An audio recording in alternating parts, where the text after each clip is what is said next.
원 배틀 애프터 어나더를 보고 왔습니다. 올해 가장 재미있는 영화라고 생각합니다. 좋았던 점 3가지 시작합니다. 이 영화의 가장 큰 매력은 결함투성이의 주인공들입니다. 레지스탕스 단체 프렌치 75는 더 나은 사회를 꿈꾸는 혁명가들의 모임입니다. 폭력을 불사하며 불법 체류자와 난민을 구출합니다. 프렌치 75의 리더는 퍼피디아입니다. 그런데 그녀가 혁명을 하는 이유는 사회적인 정의보다 폭력에서 오는 충동적인 에너지와 쾌감 때문입니다.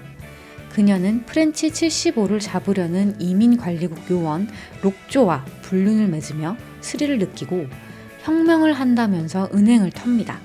결국 그녀는 동료를 배신하고 프렌치 75는 와해됩니다.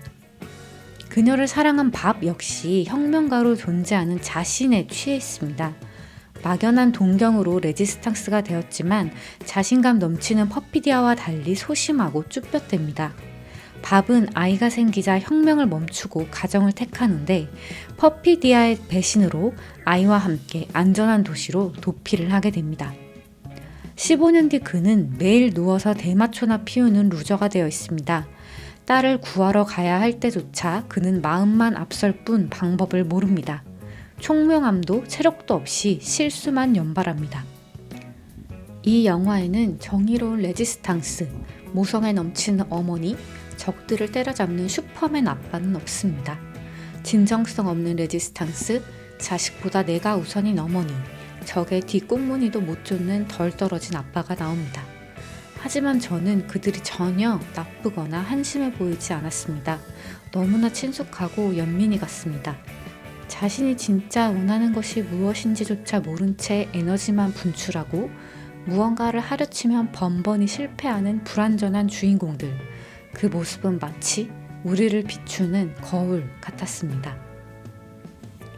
예고편을 보면 위험에 처한 딸을 구하는 전형적인 아버지의 구출서사가 예상이 됩니다. 하지만 영화에서 딸을 구하는 이는 아버지가 아니라 프렌치 75의 잔존 멤버들입니다. 심지어 프렌치 75의 멤버들도 결국 딸을 록조에게 넘기고 결국 딸을 구하는 것은 딸 자신, 윌라입니다.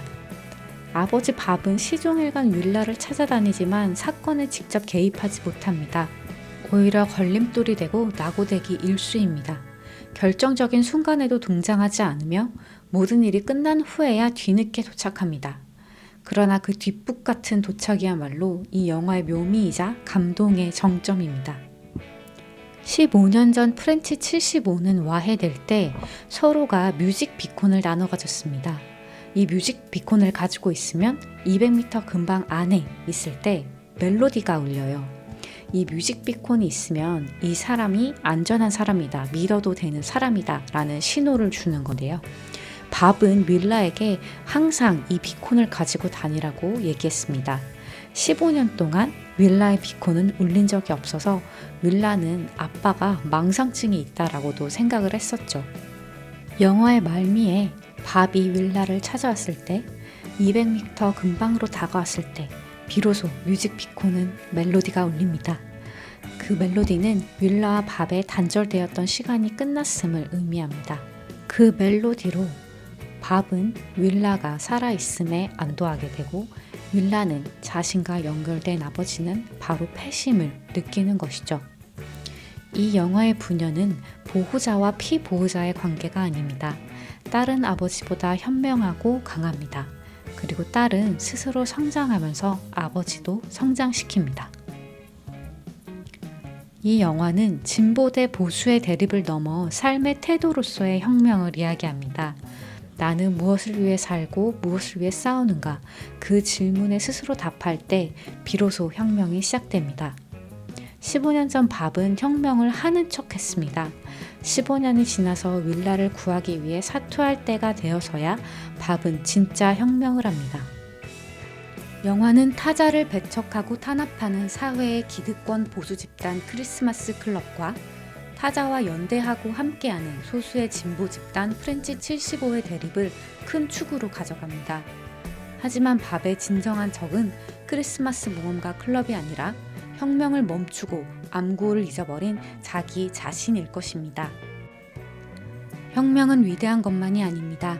직장 생활도, 육아도, 인간관계도 모두 각자의 혁명입니다.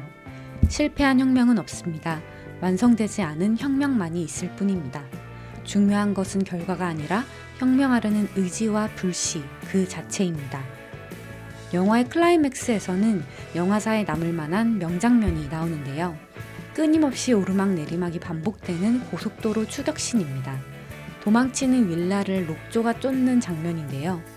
내가 오르막을 달릴 때 상대가 내리막을 달리거나 내가 내리막을 달릴 때 상대가 오르막을 달리면 서로를 볼 수가 없어서 굉장한 서스펜스를 줍니다.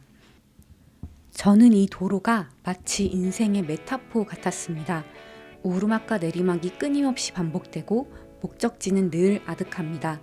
그럼에도 불구하고 우리는 멈출 수 없는 엔진 같은 존재인 것이죠. 그리고 그 길 위에서 우리는 결코 혼자가 아닙니다. 원 배틀 애프터 어나더라는 삶의 태도는 우리에게 깊은 울림과 희망을 안깁니다. 여러분은 원 배틀 애프터 어나더를 어떻게 보셨나요? 오늘도 원 배틀 애프터 어나더 하고 계시기를 바라겠습니다. 시청해주셔서 감사합니다. 다음에 또 뵙겠습니다.